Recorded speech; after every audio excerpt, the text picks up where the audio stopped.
Bore da iawn I chi gyd a chroeso i'r Wyddfa Foreuol. Mae'n hyfryd I weld chi yn ymwelwyr, yn aelodau, yn gyfeillion sydd yn troi fewn yn aml a hefyd rheini sydd yn ymuno dros wefan hefyd. It's lovely to see you all, friends, visitors, members, and those joining us over YouTube and Facebook. And I feel like saying this morning, are you sitting comfortably? Then I'll begin. Felly, i'r rhai sydd yn ymuno â ni a ddim yn gwybod, ddim yn gallu gweld, I ni wedi cael clustogau newydd yn y seddi.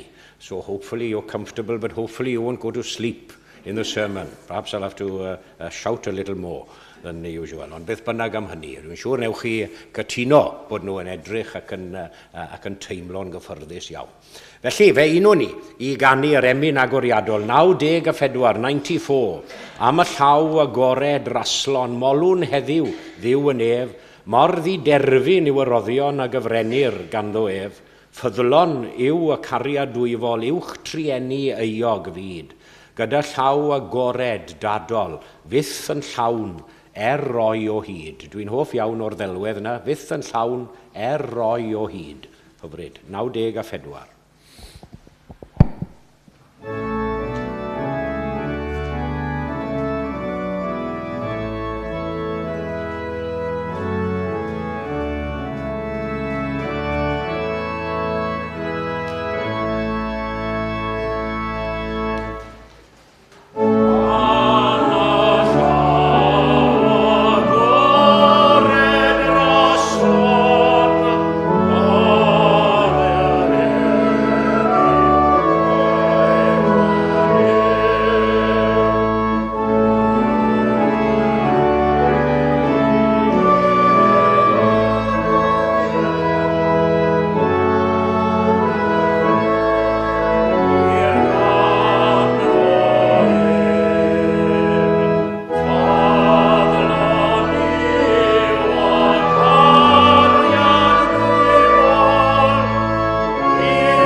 Dwi'n darllen heddiw o lyfr datguddiad, The Book of Revelation,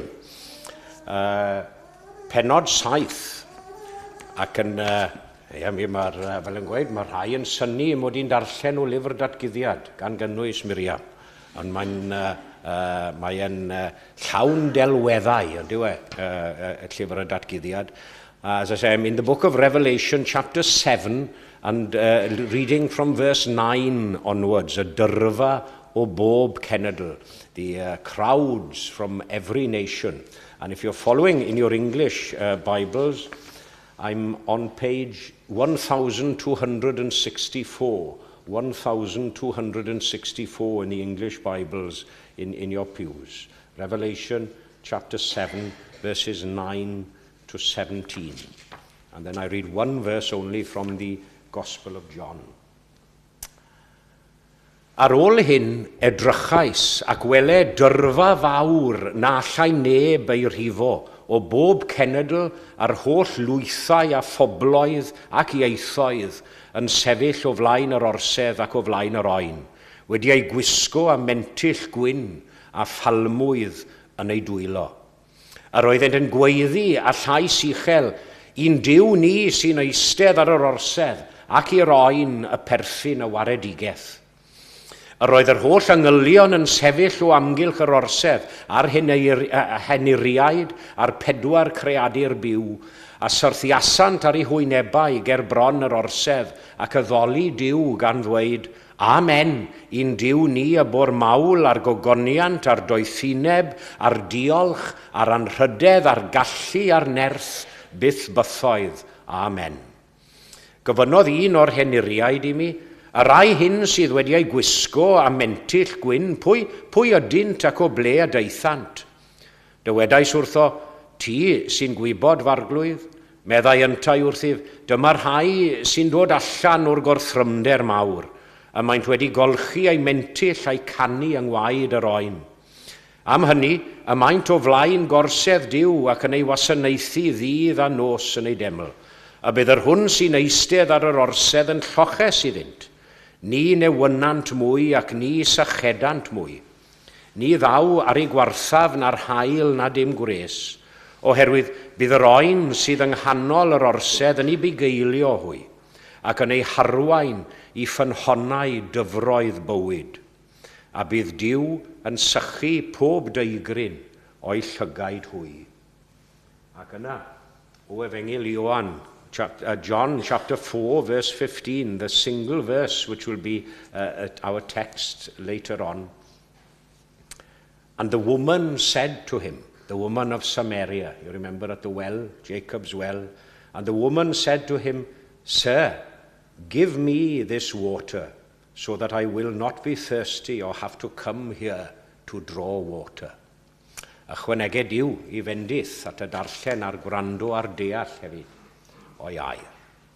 Ac fe unwn ni I ganu ymhellach yr ail emyn sef 105, 105, am ddeffro'r gwanwyn.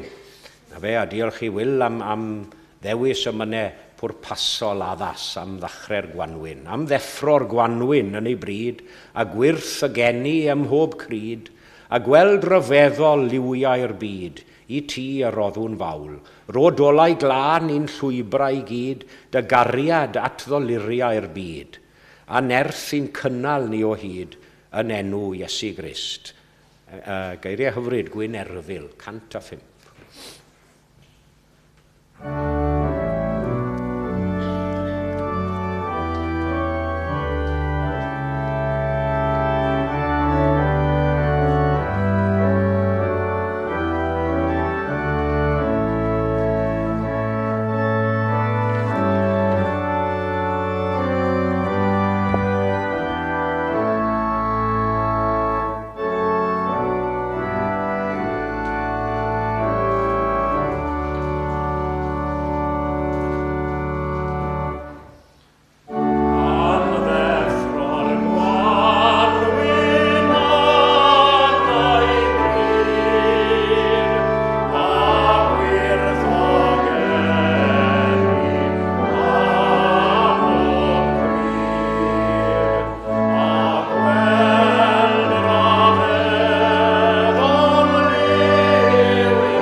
hen a ffôn hyfryd iawn, ynddo fe?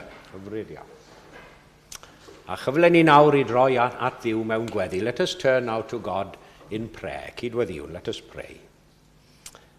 Duw a thad ein harglwydd Iesu, ni'n diolch I ti eto y bore yma am bopeth da a gwerthfawr, fel I ni wedi canu yn yr emyn yna yn awr. Popeth da a gwerthfawr sydd yn ein hamgylchynu ni. Ein cartrefi, ein teuluoedd a ffrindiau. Ein heglwys ni yma yn y lle hwn ar gymdeithas a chyfeillgarwch I ni'n profi. Am bopeth a roddais di ni I fwynhau mewn bywyd. I ni'n diolch I ti y bore yma. And as we meet together once more this morning, we are thankful for all that enriches our lives. And in remembering and realizing how fortunate we are this morning, we're made ever mindful of those who are far less fortunate than ourselves. Especially this morning, we think of those perhaps living in war-torn regions of the world, fearful every minute of every day for their mere existence. I ni meddwl amdanyn nhw y bore yma. Ac fel ym mhob oedfa, fel byddwn yn dathlu ar ddiwedd yr oedfa hon, I ni'n diolch I ti am gariad Crist i'n byd ni. A'i ysbryd ef sy'n ein cynnal ni, a'n cadw ni ar hyd daeth bywyd. A'n ein harwain ni ymlaen at bob yfori. Ac I ni mentro ymlaen yn awr yn ei enw ef, a gyda'r bwrpas tragwyddol di yn rhan o'n bod i'n tywys ni gyda'n ffydd a'n hymddiriedeth yno ti ac yn dy fab Iesu. And we thank you for this particular day, the Sabbath day, a day set aside to praise and commit ourselves to you. And help us to use this time together now, this hour that we'll be with each other, to renew our service and renew our discipleship. And not only this hour, but to use every day and every hour, every opportunity we have to further your kingdom in the world. You are always at work in our lives and in our world, although we often perhaps forget that and don't realize that. Help us now and strengthen us to grasp every opportunity, as it were. Every opportunity to comfort others, to help, to forgive, and to restore, and to undo the wrongs which we do as individuals and as society in general. Maddau ni o arglwydd, maddau ein bod ni'n colli golwg yn amal, colli golwg ar dy gariad weithiau, a bod ni yn anghofio dy fendithion ti ag atom. Ac i ni'n sylweddoli ein bod yn methu ac yn dy siomi di yn amal. Dy siomi di mewn ffyrdd gwahanol. Am na wnaethom ni dy garu di fel y dylem, a na wnaethom ni garu ein cydddyn fel y dylem. Tyn ni nôl atat, meddai'r emyn, tyn ni atat, gwna ni'n un yn dy gariad pur dy hun. And as in every service we think of those in need, and pray for you to be with those now, perhaps the future seems uncertain or unwelcome this morning. We pray for you to bring the assurance that even in the darkest moments of life, in the midst of the greatest challenges that we face, and during perhaps the most worrying times, that you have promised to be there with us, enabling to bring light out of darkness, hope out of despair, joy out of sorrow, and even good out of evil at times. Felly ni'n cyflwyno'r oedfa hon I ddofal yn awr. A gweddiwn ar ei ti fendithio pob ran ac agwedd ohoni, i'th glod ac i'th ogoniant di dy hun i bwy y perthyn mawl, a dy fe nid i ni o arglwydd, ond i'th enw mawr dy hun, y dod o goniant. Bydd gyda ni felly'n harwain a'n cyfarwyddo ni ym mhob peth.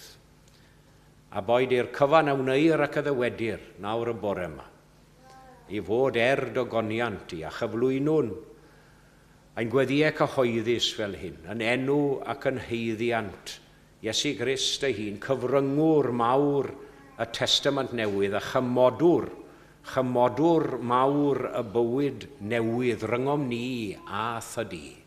Iesu Grist y cyfiawn. Amen.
Bore da bawb a chroeso i'r roedfa gymyn y bore yma. And as Rob said, I do hope you're all sitting comfortably. They came on Friday, so we're all quite excited about them. But Marion, I do hope you're listening as well, Marion Jones, because the money that was that purchased the cushions was bequeathed in memory of John Mervyn Jones. And as well as some of the money towards the piano was given to us. So Marion, I hope one day you will be able to come and sit on the cushions and listen to some music. And I hope that will be before long. But we very much appreciate them. And I think everybody's smiling this morning, so that's a good sign. Diolch i'n gweinidog am ein harwain y bore yma. Bydd e gyda ni i'r cylch trafod Beiblaidd am hanner 4, yna y roedfa hwyrol am 6 o'r gloch. I was just saying, our minister will be here for the Bible discussion group at 4:30, evening service at 6, and tonight, following the evening service, is the Curry Club.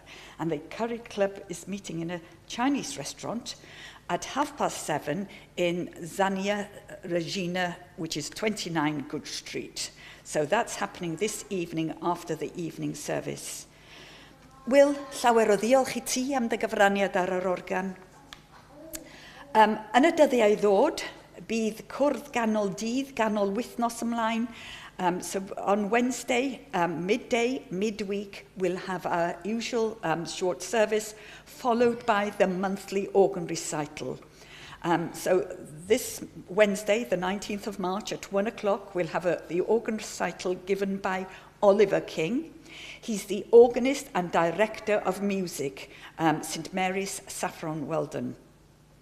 Please do note those who come to the midweek service, because we have a rental in the basement for Tuesday and Wednesday. Can we use the Capel Bach? So go up, instead of going down to the basement, you're having promotion to Stafell y Gwneidog. So that's on Wednesday. And yeah. Dydd Sadwrn nesaf, mae Eisteddfod yr Urdd ymlaen. So felly, ail ar 20 o Fawrth, mae'r Eisteddfod yr Urdd yma, dewch ti 8:30, mae'n dechrau am 10, mi tebyg gorffen tua 1. Dydd Sul nesaf, bydd y parch Catrin Ann Thomas Caerfyrddin gyda ni. The Reverend Catrin Ann Thomas from Carmarthen will be taking the services next Sunday. And do come and support us, please. A couple of dates for the diary. On the 29th of March, the performance Mewn Cymeriad, similar to the solar performance we had here a couple of years ago of Annie Courtmawr. It was quite amazing, and those who have seen this performance already in Cardiff say it's really well worth coming to, and it's very appropriate. It is I Am Lloyd George, so it's a perfect place to have the performance. It's performed by Lleon Williams, and it will be only an English performance this year.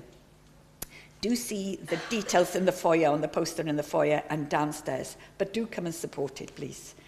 Then Saturday the 5th of April, and slightly different to the usual pattern of Gymdeithas meetings, it's at 11 a.m. We've got Dr. Llewellyn Hopwood. He will be speaking on entertaining medieval Wales. Yes, so that will be on Saturday the 5th. Cofiwch ddod laws dair am hanner day. Do come down for a cup of tea and an opportunity to have a chat after the service. And now we're coming round for the collection.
Allai wneud fy apel arferol pan ni'n cael pregethwr gwadd. My usual appeal, please, when we have our visiting ministers, all those who are available, come along and support Catrin. She's coming from Carmarthen next Sunday. So as I say, they make the effort to come all the way down from Carmarthen, so we should make the effort to come and support the visiting ministers as well as next Sunday morning and evening if you are available. Felly, fe unw ni i ganu y rai, trydydd emyn, 110, eto sôn am Wanwyn, o arglwydd y Gwanwyn, a nadla drwy'r tir a deffro ein deiar o gwsg sydd mor hir. Boed gwres anorchfygol dy gariad dy hun yn ffrwydro gorfoledd yng nghalon pob un. 110.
Syr, meddai wraig wrtho, ro'r dŵr hwn i mi, i'm cadw rag sychedu a dal i ddod yma i dynnu dŵr.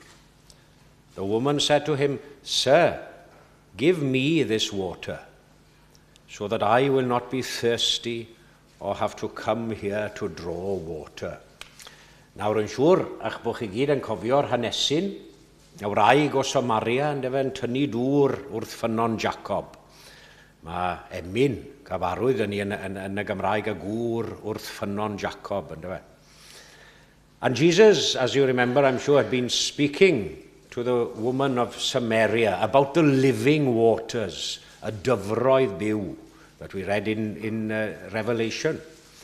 And he'd caught her attention, as he did with all of his listeners and followers, by using a metaphor which would have been very familiar and timely, very suited to the situation.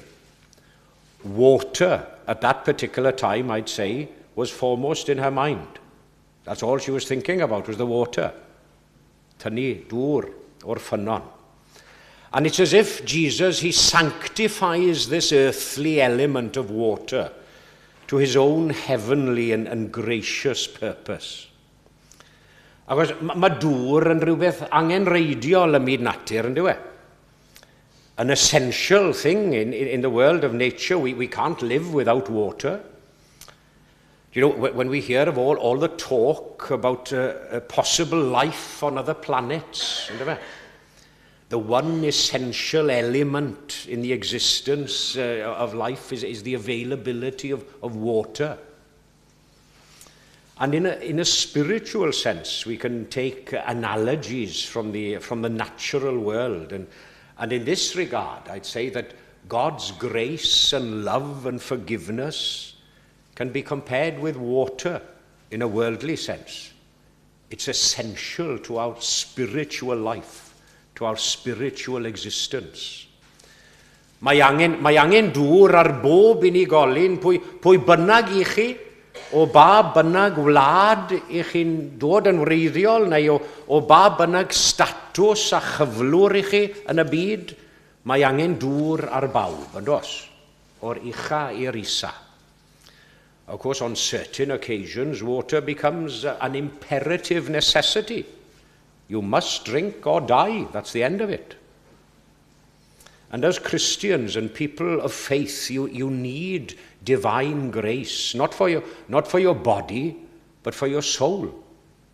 And it's imperative that you have it, or you'll be spiritually dead in that sense.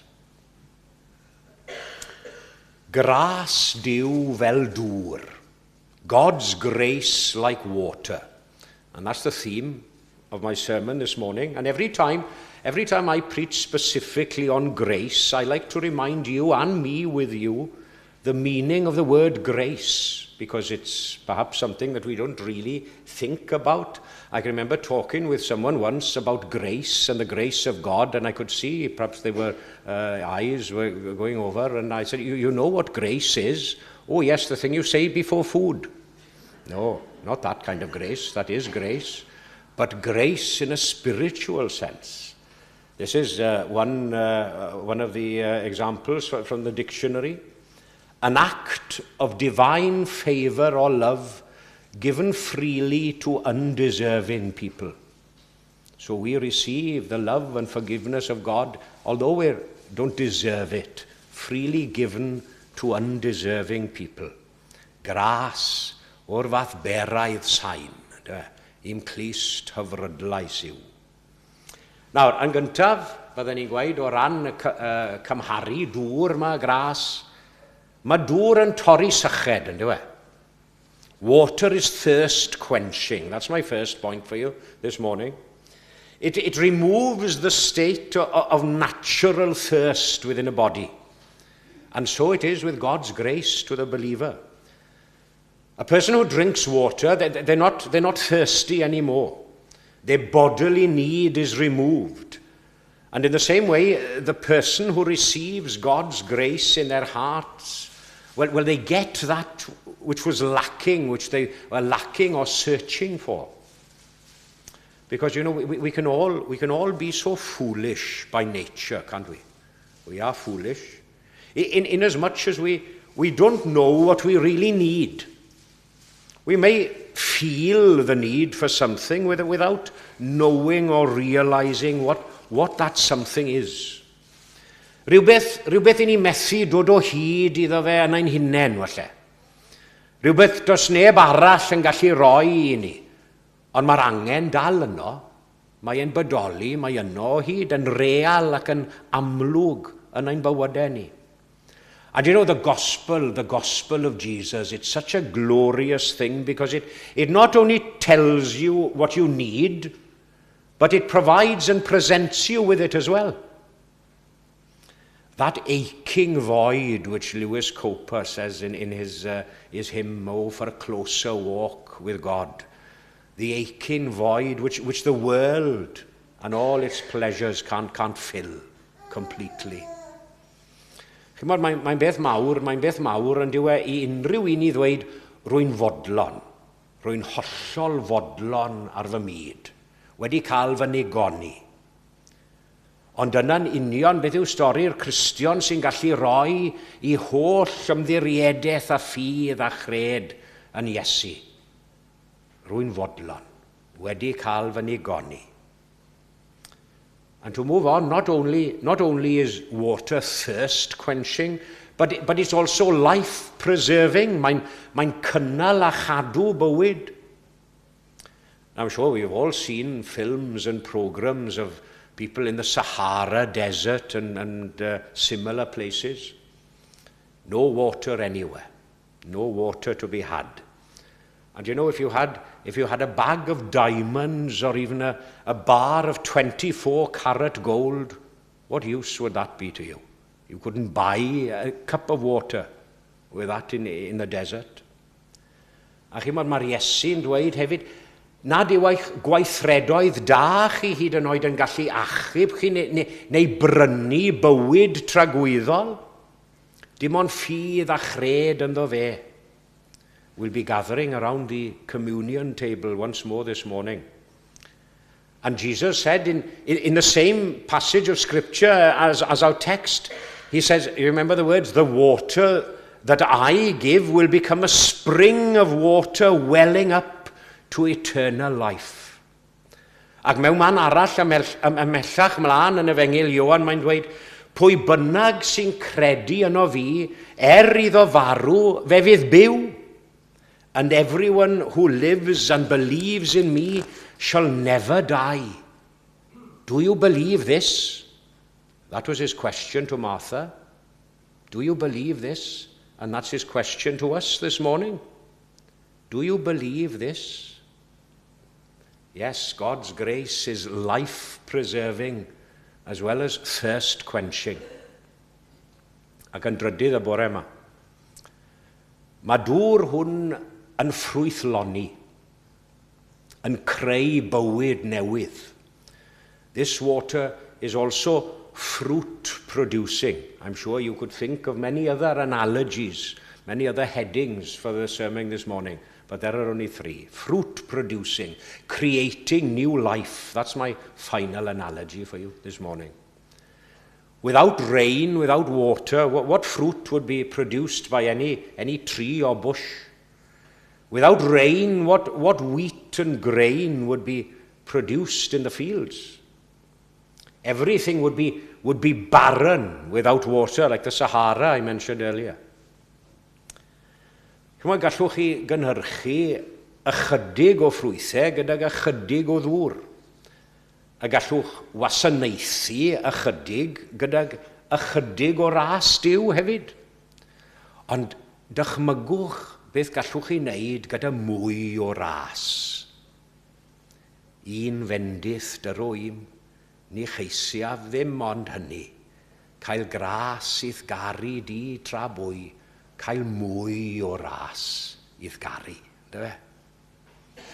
Just think of how your service, commitment and witness to God would be improved and perfected. That's the goal. We're far from being perfect, of course. If you had more of this fruit-producing water, by their fruits you shall know them, says Jesus. Gofio? Wrth ei ffrwythau yr adnabyddwch hwy. What fruits, may I ask sincerely, to you and me, what fruits do we have this morning to offer on the altar of his service? Our goal and our prayer should be for more of God's grace in our lives, and cael mwy o ras i'th garu, in order to turn the barren land of our hardened hearts into the fruit-bearing trees and vines of his vineyard. Ac wrth derfynu y bore yma, as we again approach the communion table, in conclusion, if you say this morning with the woman of Samaria, Sir, give me this water. Do you know, you'll surely have it. You'll surely have it, and I'll tell you why. Because I don't think any person would deny another water if they had enough. If they had enough for themselves, and especially to a thirsty person. And you know, Christ never denied a thirsty sinner. never denied them once. He certainly has an abundant supply in store, and there's never been one refused yet. And if you ask in all sincerity and truthfulness, you can be assured that you won't be refused. You won't be the first. Gweddiwch y weddi bersonol honno, y bore yma nawr, wrth I ni nesau at fwrdd y cymyn unwaith eto. Syr, roi'r dŵr hwn I mi. Give me this water. A hynny gogoniant yw enw. Amen.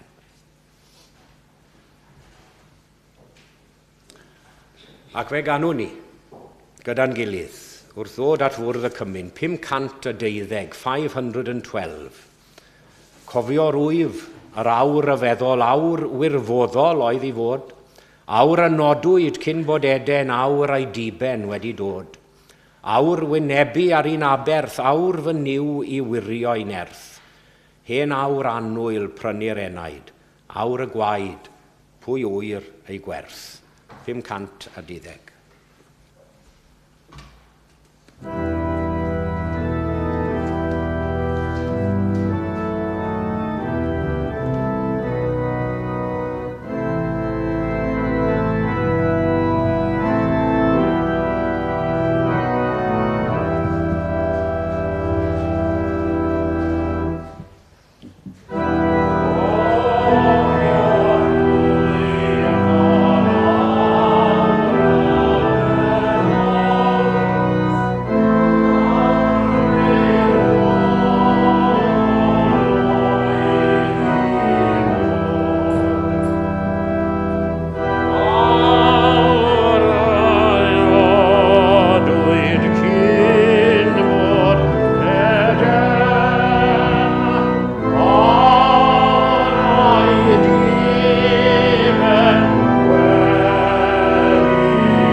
Ni'n cofio bob amser I ni'n dod at fwrdd y cymyn at am rai yn ein cynulleidfa. As we remember some around the communion table, the two that we have been remembering who have been in hospital, I'm glad to say they are home at least, but still a cause for concern that Royden has returned home. Royden Rees with Gwen, and also Hugh Lloyd's brother. Hugh has returned home after his major heart surgery. As I say, they're still a cause of concern, both health-wise, but there is that little improvement, and I'm sure they're both happier to be at home. Felly meddwl amdanyn nhw, a fel dwi'n dweud yn aml, am rhai sydd â'i problemau iechyd yn parhau. We think of those with their continuing continuing ailments and treatments. I spoke with John Samuel, and John, he joins us usually over the Facebook. So if he is listening, I'm sure we send our best wishes to John Samuel yn ei gartre newydd ym Machynlleth. Mae'n wahanol iawn iddo fe. Mae wedi cymryd amser iddo fe ymgartrefi, ond dwi'n credu bod e'n dod yn fodlonach ar ei fyd, beth bynnag, yn y cartre yn Machynlleth. Felly, os yw John yn rando yn bore yma, ni'n anfon ein cyfarchion ato fe. Ac fe, darllenwn ni. We say together, first of all, the Church Covenant, which you can find in the back of your books, cyfamod eglwysig. Felly, cyfamodwn gyda'n gilydd. Gnawn yma gyfamod a'n gilydd trwy gymorth Duw i rodio yn ei ffyrdd, i arddel Iesu Grist yn arglwydd ac yn waredwr, i geisio arweiniad yr ysbryd glân, i ddarllen yr ysgrythurau, i fod yn ffyddlon o fewn ein gallu i'r addoliad cyhoeddus, i gario beichiau ein gilydd ac i wneud ein gorau i rannu'r efengil ac i adlewyrchu cariad Crist yn y byd. And we read from Paul's first letter to the Corinthians, where he notates the Last Supper. Canis ma fi a dderbyniais gan yr arglwydd yr hyn hefyd a draddodais i chwi, bod i'r arglwydd Iesu yn os y brydychwyd gymryd bara, ac wedi iddo ddiolch e fe a'i torodd ac yddywedodd, cymerwch, bwytewch, hwn yw fy nghorff yr hwn y dorir trosoch, gnewch hyn coffa amdanaf. Yn yr un modd e fe a gymerodd y cwpan wedi soperi gan ddywedid, y cwpan hwn yw'r testament newydd yn fy ngwaed i. Gnewch hyn cynifer gwaith bynnag yfoch coffa amdanaf. Canis cynifer gwaith bynnag y bwytaoch y bara hwn, ac yfoch y cwpan hwn, y dangoswch farwolaeth yr arglwydd, ond i ddelo. Gawn ni droi at Dduw mewn gweddi. Let us turn to God in prayer. Duw cariadlon, ni'n diolch i ti unwaith eto o gwmpas y bwrdd, dy fod wedi ein galw ni ynghyd fel hyn, fel un teulu, fel cynulleidfa dy bobl, fel dy eglwys di yn y lle hwn. We thank you for your love and your acceptance shown through Jesus this morning, for his willingness to eat and to drink with people rejected by society of that time, his readiness to mix with anyone who was prepared to receive him. Diolchwn fod Iesu wedi ein galw ni ynghyd hefyd i fod yn ffrindiau ac yn ddilynwyr iddo fe. Ac wrth i ni rannu y bara'r gwyn y bore yma, mae'n bod yn rhannu gydag ef hefyd, a thrwy hynny yn rannu gyda thi dy hun, y cymodwr mawr rhwng Duw a dyn. Derbyn ni yn ei enw glân a sanctaidd ef. Amen. Felly, wrth i ni gofio'r nos y bu Iesu gyda'i ddisgyblion yn yr oryw ystafell fe, gofiwn iddo gymryd y bara a'i fendithio, a'i roi i'w ddisgyblion gan ddywedid, hwn yw fy nghorff yr hwn a dorir trosoch. Cymerwch a'r henwch yn eich plith, a chynifer gwaith bynnag ac y gnewch hyn, gnewch coffa amdanaf. Bwytawn bawb o hwn.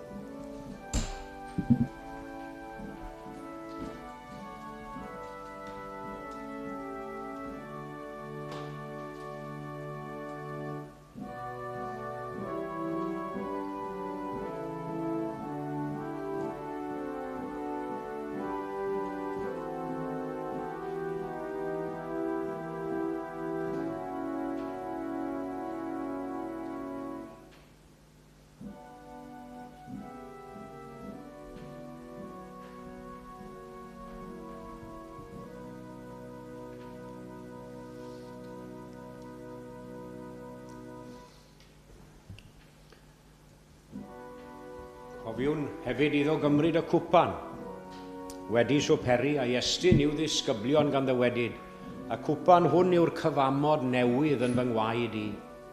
Cymerwch a'r henwch yn eich plith a chynifer gwaith bynnag ac y gnewch hyn. Gnewch coffa amdanaf, a fwn bawb o hwn.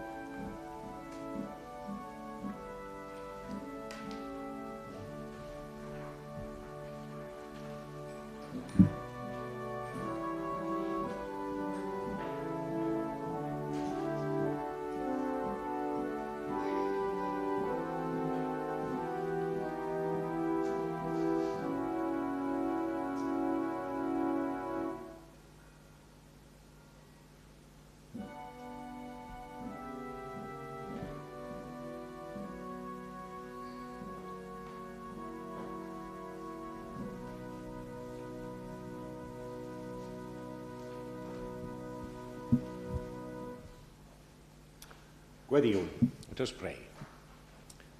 Mae'r Duw a'n galwodd ni ynghyd yn nawr yn ein hanfon ni allan i'r byd, i droi ein geiriau yn weithredoedd, ein hoedfa nawr yn wasanaeth, a'n gweledigaeth yn reality. As we leave this communion service this morning, let us celebrate our faith as we share with others now what we have received from God's hand this morning. Bendithia ni nawr, bendithia ni, maddau ni, a defnyddia ni. A mae'n bod yn dod ac yn gofyn y cyfan oll yn enw Iesu ei hun. Amen. Ac fe ganwn ar ein heistedd, we sing seated to conclude our communion service. The familiar words, 483. Mi glywaf dyner lais yn galw arna fi, i ddod a golchi meiau gyd yn afon Calfari. Arglwydd, dyma fi ar dalwad i, canaf enaid yn y gwaed, a gaid ar Galfari. 483.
ni roi ein gofal nawr i'r arglwydd. Let us commit ourselves to God in prayer. Gollwng ni yn awr o dad nefol o dan dy fendith gyfoethog, a bydde di ras ein harglwydd ni Iesu Grist a chariad Diw, a chymdeithas yr ysbryd glân i aros gyda ni, a phawb sydd yn annwyl genim ac yn absennol o ddiwrthyn ni. O'r awr hon, hyd yn oes oesoedd. Amen.